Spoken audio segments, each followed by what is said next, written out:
Wow, what a hard act to follow today. Good morning, everybody. When I look at all the presenters today in the panel, it's just been a really, really great journey. Started off by David having further description around it, and then finishing with me and talking about purpose. So for me, purpose is something that I developed and learned at Rabobank. At Rabobank, we are an organisation that is built on purpose. And today I'll tell a bit of a story about that purpose, where Rabobank came from, but I'll also overlay that with what we did from a cultural perspective and how we expect that to have further improvements, further performance. What I'll do now is just show you a little bit of a video that gives a little bit of an outline about Rabobank, and it's an employee value proposition video, just to give a bit of a feel to our employees and the purpose that's around that.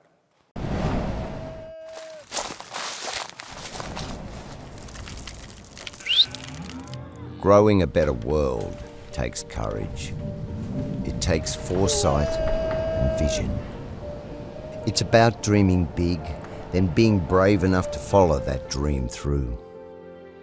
To create a world where food is plentiful, soils are healthy, and rivers run crystal clear. A world where we grow more with less, where livestock is tended to with care. Energy is friend, not foe, and waste is a valuable resource.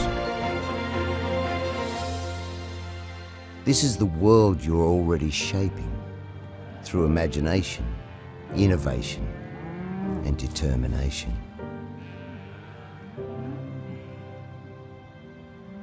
So as small steps become huge leaps, you move boldly forward.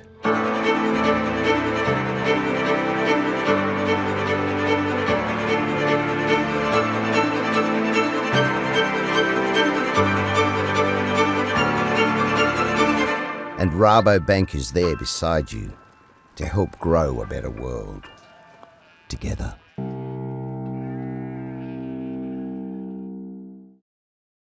So that video runs back to the start of Rabobank, and I might just spend a little bit of time now talking about the origins of Rabobank and where our purpose comes from. And Ingrid, I met you a little bit earlier today, and I've met you before. You come from the Netherlands, so feel free to put your hand up at some stage and correct me on this, but it's at a very high level. Rabobank started in the very early days in the eastern side of the Netherlands, when a small, very young town mayor got sent to a small region to work there as the mayor in the region. And he arrived there and looked at it, and it was in a sorry state. It wasn't a community. None of the people really spoke to each other much. The farmers were having a pretty tough time, and some of them were starting to fail because they had a few tough seasons, and they had no finance to support that. And they couldn't get their produce to the rivers easily. The road was difficult to get along to the local river where the ports were. And when they got there, the people at the rivers, at the ports, they would say, well, I'll give you this much for what you've produced. And they'd say, well, they have no other choice. And so they actually had to sell it at quite low rates. The merchants would take that and they would profit more from it. And so they would suffer more in the community. And this mayor looked at it and said, this is not a community. We need to build on this community. We need to get together and we need to fix that issue. And we also need to fix the issue of being a community. And so he brought them together, had discussions on it. We've heard some of them today in the organisations. And the outcome was they formed the first cooperative where they came together, and some of the people in the towns, in the communities that had the money, they actually put that into a kitty. And then they formed a credit committee, and they looked at the farmers that were in that region, and they said, who are the good farmers who have got a good culture, who have actually got a good purpose, and who are trustworthy, and they're good farmers? How can we give them the finance they need to get through this season? And while that was happening, the mayor was actually talking to the government to say we need more security and we need better road to get there. And he'd also gone to the ports and spoken to the merchants and said, I want to know what your base price is, because if you're not going to offer the right price, then we will go to another one, and they will have an option because they haven't arrived with the goods in. So give us a base price that you'll commit to. And that occurred. And at the same time, this cooperative community, it built the local school and improved the local hospital to make it a real community. It was a very successful model. They thrived. They had a few good seasons and they thrived off it. So the money was lent to them. They repaid it. The farmers repaid it, and some of the others repaid it. There was a small margin made on that, small bit of money made on that, so that the people putting their money into the kitty could be safe over time because there was a buffer there. If one of the people actually got into real trouble and couldn't repay, there was a little bit of money that could support the money that was put into there. And that effectively was the model of Rabobank. And that was Raiffeisen. It was called Raiffeisen Bank. That started popping up, the copies of those models through the Netherlands. At the same time, or shortly thereafter, based on that model, the Catholic Church in the Netherlands decided it would do a similar thing in the southern part of the Netherlands. And so that actually started doing a similar thing to support farmers more specifically. And they did almost exactly the same models, and they started growing. And that was called the Boerenleen Bank, which anyone who knows a little bit of Dutch or South African, Boeren means farmer, so that's the Farmers Bank was developed then. These cooperatives grew up around the two places. And eventually, in the 70s actually, not that long ago, there was a Raiffeisen Bank right next to a Boerenleen Bank in many towns in the Netherlands. And so they said, this is ridiculous. Let's actually get more effective. Let's get our administration going better and support our customers better, our clients better, our cooperative members better, and let's merge these organisations, which actually resulted in the Rabobank, or Raiffeisen and Boerenleen Bank. And they needed a central cooperative for it, and that's how you get the name Rabobank, which stands for Raiffeisen and Boerenleen Bank, or Cooperative Centraal Raiffeisen and Boerenleen Bank. It's a very, very successful model in the Netherlands. It's one of the largest banks there, and it does not have any shareholders. It actually is there for the purpose of looking after the communities that it's in and its customers to make sure that they survive and that they thrive. From those very early days in that community, there were real challenges, and they looked after that community and they made them survive and thrive. And that in the Netherlands, they did it on all fronts. They're in wholesale, they're in retail, and of course, they're very significant in food and agriculture. They also had to start travelling overseas, and again, not in the 80s, they headed off to New York because customers in the Netherlands wanted a bank in New York. They wanted a representation in New York. They moved there. They also moved to London, and they started to open up offices around the world that's basically focusing on food and agriculture, plus supporting some of the operations out of the Netherlands. And that model grew, and in Australia in 1994, as recently as 1994, the primary industry bank of Australia was a small bank focused entirely on farmers in Australia, and a very good bank, but it was going to be closed because the bank that owned it at that particular point in time was going to list and didn't see value in having a food and agriculture bank as part of it. And so the opportunity came up, and they asked Rabobank, you've got this focus, would you look at that? And of course, the bank then went away and had a really good think about it in their strategy, in their purpose, and they said, we're looking after the Netherlands. We're actually making sure that our world gets better in the Netherlands, but we actually can't do that if the world's starving around us. And so we need to contribute to farmers all around the world. And so therefore, they moved globally. And now we're in over 40 countries around the world. We're the leading food and agribank globally. And we are number 2 in the Australian market today in lending to farmers. And that comes off that purpose. Everybody at Rabobank has that focus and that purpose. What we did, the bank globally started to actually put together a focus of growing a better world together and a culture around that. So our culture house, or our culture foundations come, as you can see here on the screen. Growing a better world together is our purpose. And that understands that if the whole world doesn't get better, we don't get better. We actually don't have shareholders to go towards, so let's actually focus entirely on that.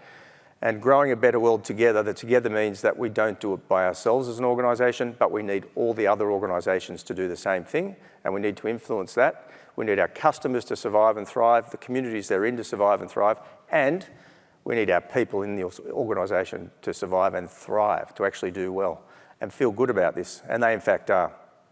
And so there we pulled that down into what our real 3 main focuses are in the bank.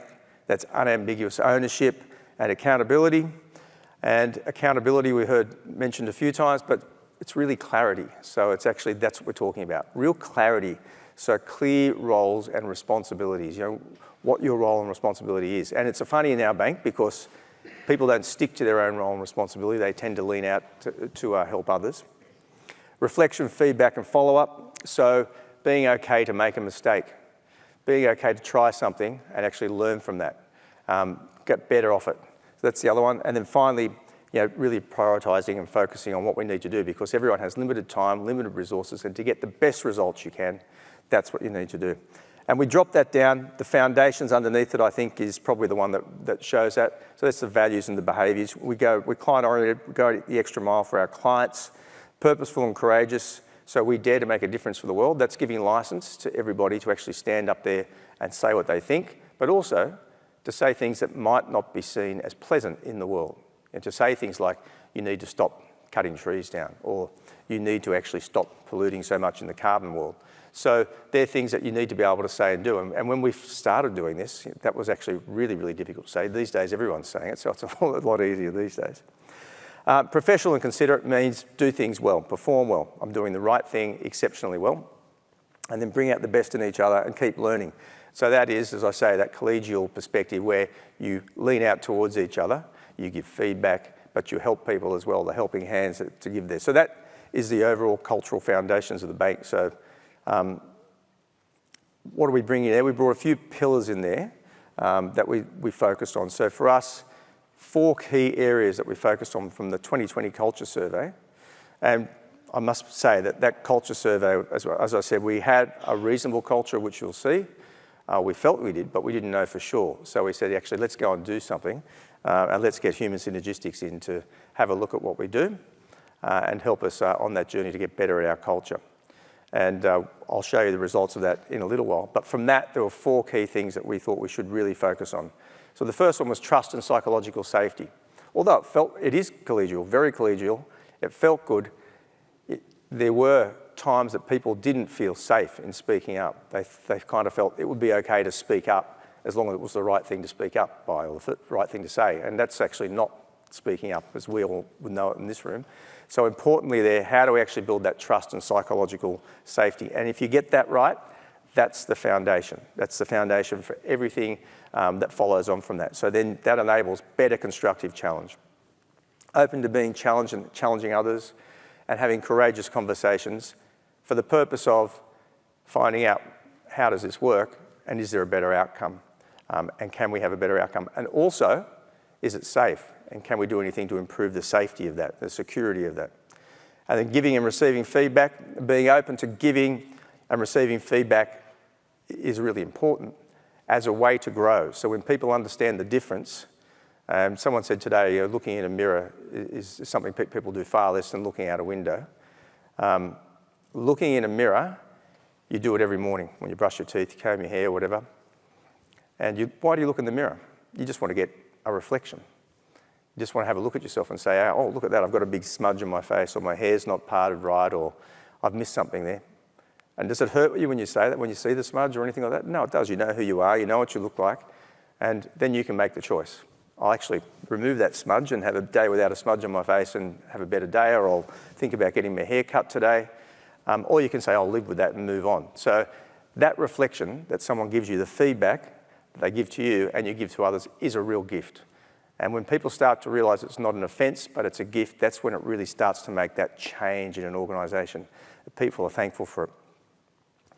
And then that all comes to open and balanced conversations where you can be really open, you can be really transparent, and it can be good, or it might not be good when you're speaking up about in the conversation you want to have. And at Rabobank, we use a thing we call it the fish on the table. It's just some stuff we've done to help make that an acceptable thing to raise. So, a fish, it's got scales on it, it's got guts in it, it's got a head on it. And so we can actually say, does anyone want to put a fish on the table? And that means it might be something that's not so good. Really clear, get it out there. Someone says, oh, and it started off, no one really wanted to do it. I would say, okay, well, I've got a fish, let's put it on the table. That's what was at the executive level, or Belinda might have done it. But then for a while, and it was a bit like the earlier one, for a while there was a bit of a flow. People were like pretty keen. There was a queue of people that wanted to put fish on the table.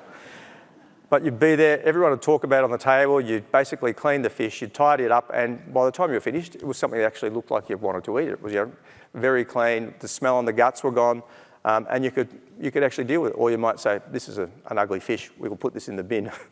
But that ability to have those sorts of conversations came out of this, and again, they are really enabling things in the organisation. We actually have been working on culture for quite a long time. Now, there's a lot on this slide, and I'm sorry for that, but that's really the main purpose of that, is to show you, as everyone does, culture's not just a one thing, one day. It's a long process. A lot of our culture is built around our purpose, and we've had a purpose since day one, and we're continuing to have that. But as I said, really we're moving more to a more pragmatic and simple approach is where we're going to, and human synergistics helped us with that and focusing on those things. And we needed to. Remember, we're a financial institution, so you might recall there was the Royal Commission, the Senate inquiry, and so on and so on and so on. And so we lived in an industry that was probably before all other industry that had a real focus of, are you a smelly fish? How are you dealing with that? And the word culture in finance has been coming out very strongly for quite a long time now. And by people in organisations that actually say it's so important, and I think you're right, everyone has a different interpretation of culture, but they really were focusing on that. And so for us, we needed to actually also make sure our culture was good and strong from that perspective. So was it good and strong to run our purpose properly? Was it good and strong so that we could show that we did have a good culture and there was nothing underneath the surface that was actually bubbling along that made it not safe from our perspective or our involvement with the communities that we're in?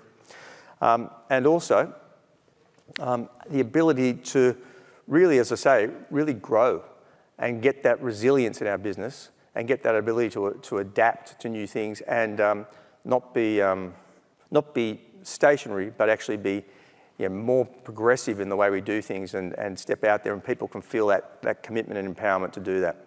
So over the last 2 years, we actually have made quite a lot of progress on that journey, on that culture journey, and it has, I think, really further supported a really strong organisation. So it was led from the top, so from the head there. So it was led from my perspective by myself and the executive team, and it was supported very, very well technically by the human resources team in the organisation. And if you like, think about that, that's the way you've got to have it. And it's interesting the comment earlier on the boats, because we've been talking about that similar thing, but actually boats moored in a stream. And when you're changing things a little bit, it's like when the tides slack in between tides and the boats are in all directions. So you want to have that alignment, and you talk about it that way. It's when the tide starts to run again, you get the boats all pointing in a nice direction again. And so that was work on that to be done as well. And human synergistics really helped us on that front.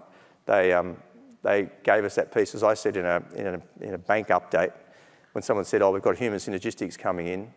And that's the other thing, communicate. Get it out there. So it's actually got to be really open and communicate everything out there. When I said we have human synergistics coming in, a question came through the line, what do you expect from this? And my comment to the group across Australia and New Zealand was, well, it's actually a little bit like we're going to get an MRI. So we're going to the doctor. We think we feel pretty healthy, we feel good, but let's actually go and get an MRI. Let's get an independent assessment, full body scan. It won't pick everything up, but it will tell us plenty of things we can look at and work on and tell us where we're good and where we can get better. And so that's what we did in 2020. And if you're a senior person, you're a bit nervous about the outcome of the first one. I'm sure there's a few people in the room here that feel that way. But as I said, looking in the mirror is a very powerful thing, and it gives great opportunities around that.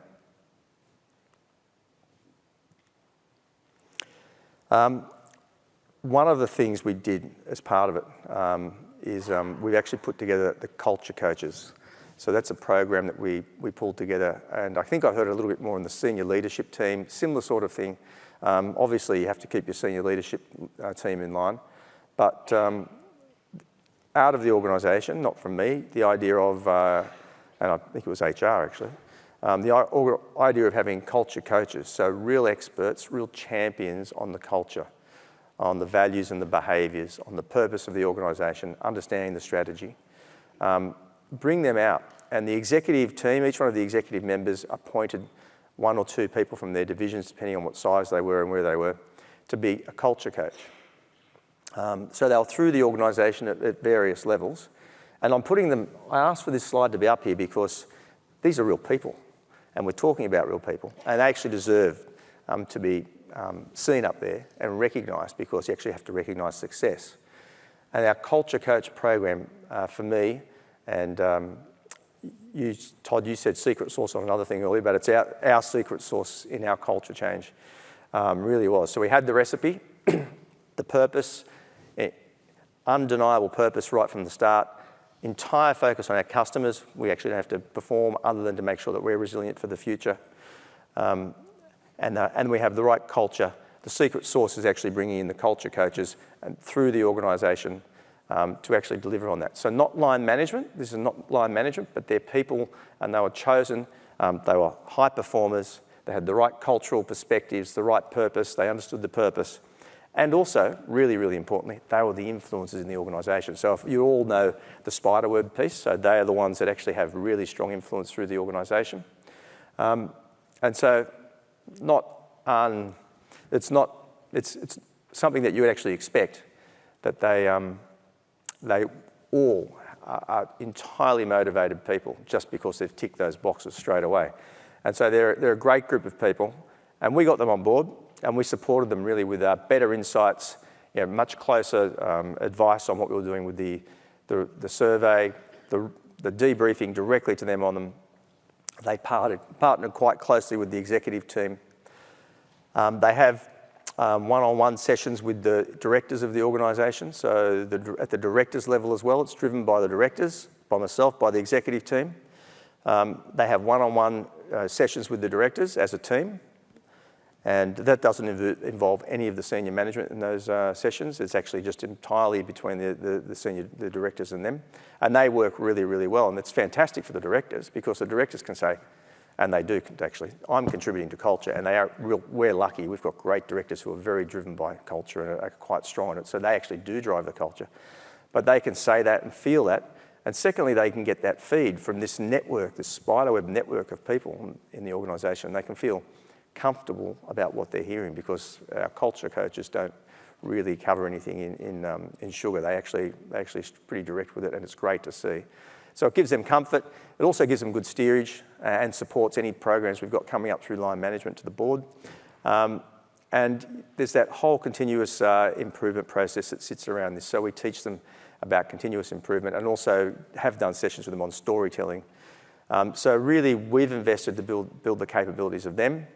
I think they've all really enjoyed it. We do rotate them through, so some of them on here have actually no longer in the team, but they're still on the screen because they're still part of it. I don't think they could stop being part of it. And they effectively self-correct in the organisation to a large extent. So if there's a bit of a culture issue in one of the divisions or somewhere, they can easily have a discussion peer-to-peer as an influencer and talk about that. And they bring back feedback to us, which allows us to communicate and act on it at a better level. So just want to thank them. I think there's only one person here. Ross, are you here? Ross Dawson, are you here? There's one. We've got one of them here in the room today. So if anyone wants some tips, go and see Ross about that. Sorry, Ross. But Ross runs our wholesale business.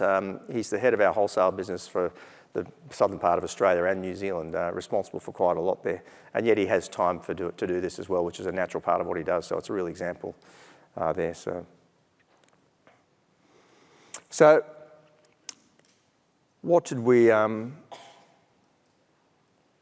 we do in our initiatives? So again, we had a culture toolkit and playbooks. So values and behaviours are important, but I think someone mentioned it earlier too. We actually have playbooks. We've built playbooks so that managers can have discussions with their teams and get out a playbook of who was it? What's the name? Raymond. Or was it Raymond? Everyone loves Raymond. Well, this wouldn't have been Raymond that everyone loved necessarily, but Raymond did this and did that, and there's a bit of a discussion there, and how are we going to address that? And so it allows people to really talk it out and opens it up to allow good open conversations to come out of it. As I said, we have our director and a culture coach sessions, really important. Cheers for peers, and no one celebrates enough. I'm certainly guilty of that. So Cheers for Peers was something I thought was a fairly minor thing, but that's where you can online recognise people in the organisation, and it was just a boom thing. It was really fantastic. It doesn't cost anything to reach out and give someone a pat on the back with the Cheers for Peers, especially if you're not seeing them so much, and certainly in a virtual world. And it's worked fantastically well. And then we have that people leader masterclasses, which are really quality sessions around building capability with our leaders and making sure that they are aligned with the culture and they understand and believe in the culture. And so there's a lot of work going on there. There's a lot of paddling under the water while the swan glides across the top, or they expect it to glide across the top. And as I say, there's a lot of communication around it with the Rabo live webcasts. Always in the Rabo live webcasts, one of the executive teams there. I'm probably there every second one. Well, I used to be. And you'll get one of the other executives in on that. But every single one, we have a culture coach or two sitting in that meeting to talk about what's going on in their world and talk about it from a perspective that doesn't sit there from anyone else. So how did we go? How did we go with our our first response. How was the MRI and the doctor's checkup? How did that all look? So as I said, we felt pretty healthy. We've got a great purpose, and I'm really confident that's always been there. And for many people in the organisation, that's been a focus. But that's our in 2020. That's our first one in 2020. So you can see there we're over the 50th percentile on a couple of the passive defensive ones, and over one on the oppositional, on the aggressive defensive style. So people trying to avoid things a little bit more than you would think, and if something's happening, then maybe someone throwing a stone there or something like that to try and get that dissent. So it could have been quite disruptive, and probably was quite disruptive in what we do. However, it wasn't a broken culture, and it was a good culture, as we were told. So, but one we could certainly build on. How do we get more of the blue, more of the constructive stuff out there, and how do we get rid of the defensive and also the aggressive reds in there? Although I've got to say there was quite some discussion by people, and I think that's gone now. But back when it originated, there was quite some discussion that, hey, we're a bank, you're supposed to have red, and you're supposed to be approval. And yeah, Ross would probably say I had that view on approval probably at some stage, but that was something which was a challenge for us, but part of working out our culture and getting comfortable with that, and it was okay to go. I was really happy that the humanistic perspective was outside the 50th percentile, because it is a humanistic type of organisation. So anyway, so that over that period of time, we did a lot of that work that I was speaking on about the culture coaches, etc. And so over 2 years, second time round, we'd been to see the doctor. Doctor said, you've got to do a bit more of this and do a bit more of that. And David was very, very good on that front. So he described that to the executive team, to the culture coaches, and also to the board of the bank there, exactly what it looked like. And human synergistics were very good at giving the stories. When I read them, I think, wow, I almost wrote these stories about the bank. The insights that he gets from data, or that they get from data, was really quite unbelievable. And then we used them, or I used David to actually help us and help me to make sure I focused on the right things, got that right focus and put the effort in the right places there. So thanks for that, David, and Human Synergistics. And this is how we went over the 2-year period. We went back to the doctor to check on how we were. We've come out pretty well, as you can see. We're over the 50 percentile on all of the blue. Our humanistic encouraging's really blossomed out there. Not surprising, that probably some people were feeling a little restricted. Really good on the achievement coming up, and also the perfectionistic coming down. So I just look at those two as pistons. If you can get the perfectionistic down or the achievement up, there's just a different way of looking at getting the right sort of outcomes, or being very outcome focused, where perfectionistic isn't really outcome focused. But if you think about it from an achievement side, actually that's where you're looking at getting the right outcomes and getting more of them. So Ross, thank you to you and Belinda and the team that did all of this, because there was a huge amount of work that were in there. We had stronger measures in relation to all the outcomes in the survey. That's the future state, so we've got a way to go. But looking at some of the actual circumplexes today on some of the others, I'd say that's not too far out of the realm. We're going in the right direction, and it'd be great to get there. And it's important for us to be able to get there. So that's if you bring it down to a financial services industry comparison, which Human Synergistics did for us. You can see there what the top 10% most constructive companies are, or banks are, financial institutions are, and how we sit against those. So in that circumstance, we've actually progressed pretty well. So we're actually right up there in that top 10% actually. And we're well ahead of the least constructive. It's a bit scary when you look at the least constructive in the financial services industry, the bottom 10%, isn't it? So, but I guess you've got to have them, maybe. Otherwise you wouldn't have others doing so well, and we wouldn't have the great staff we have, because they'd be at other places. And then each one of the behaviours here, that's just, you can see clearly, just quickly, positives, negatives, but the tick shows it's going in the right direction if it's the right direction. So more humanistic and encouraging, more self-actualising, which is really important around it. Less defensive and less passive, less oppositional and less perfectionistic. So they're all going in the right direction. And I think if you've got this all going, provided we keep this up and keep the focus on it, we'll get that flywheel spinning faster, and the snowball will be getting bigger as it runs down the hill. So we added a few questions in at the end of the 2022 survey, and we just wanted to check what our staff think they'd seen. And that's, if you look at that, have you actually seen a difference, yes or no?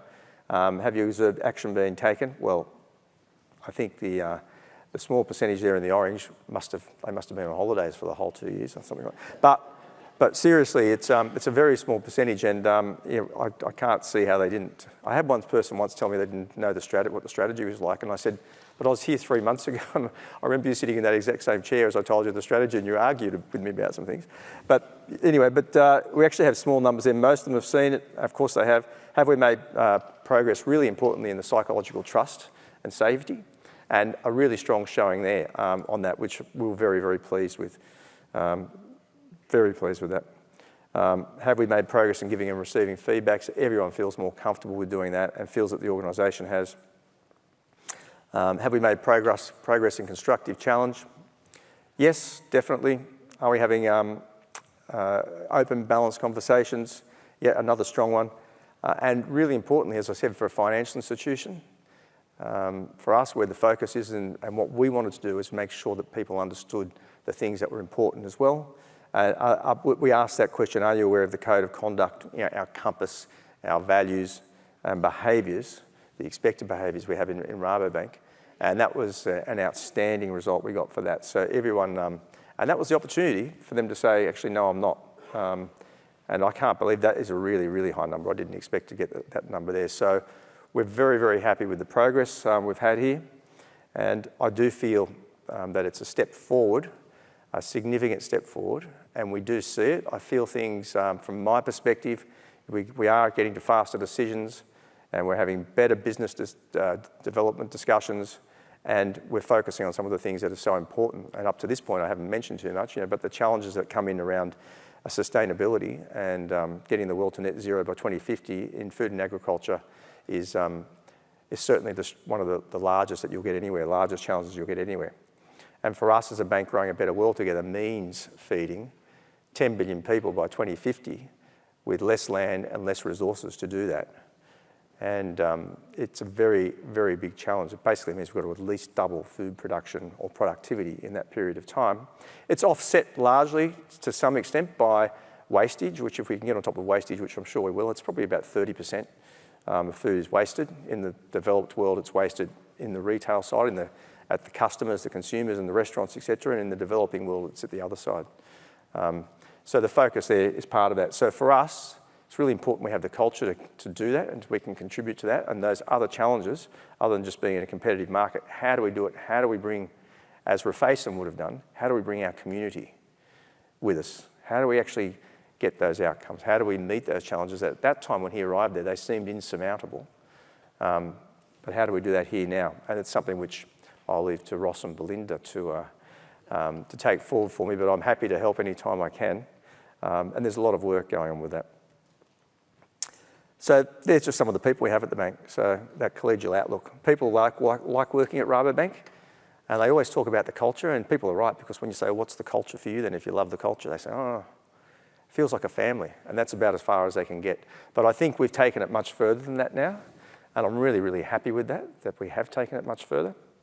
And I do think that there's a journey to go, and an important one, so we can actually grow a better world together and actually achieve those challenges we have as an organisation. And I think you could all take that challenge on yourself, how you can go back and build that back into your organisations, because I'll always give a pitch for that wherever I can. So I'm going off to retire, but as David said, I'm going to do a few things where I still have the same purpose I had when I was at Rabobank, because for me, that's a really important thing, and I don't think I could live without it. Thanks.